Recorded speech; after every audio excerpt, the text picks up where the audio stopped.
Bəzi yaralar var ki, bədəndə deyil, ruhun dərinliklərində gizlənir. Və ən acısı da odur ki, bu yaralar biz hələ dünyanı yeni tanıyanda, uşaq olanda vurulur. Bugün uşaqlıq dövründə şiddətdən danışacağıq. Uşaqlıq dövründə yaranan şiddət sadəcə keçmiş acı bir xatirə deyil. O inkişafda olan beynin memarlığını dəyişən ciddi bir bioloji hadisədir. Biz buna inkişaf travması deyirik. Şiddət və xroniki stres mühitində böyüyən uşağın beyni daim sağ qalmaq rejimində olur. Bu zaman amigdala, yəni beynin həyəcan mərkəzi hədsiz aktivləşir.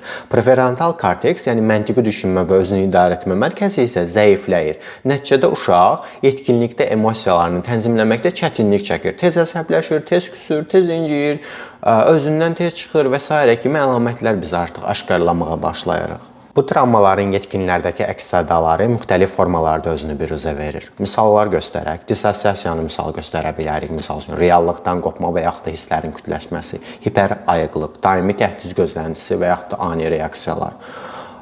Ondan başqa kompleks travmalar sonrası stres pozuntusunu göstərə bilərik. Misal ki, özünü qiymətləndirmənin dağılması və şəxsiyyətlər arası münasibətlərin xroniki qeyri-sabitliyi. Travmalardan danışdıq, biraz da yaxşı şeylərdən danışaq. Beyin neuroplastik xüsusiyyətə malikdir. Yəni, uşaqlıqda zədələnmiş neyron yolları terapiya və düzgün yanaşma ilə yenidən formalaşa bilər.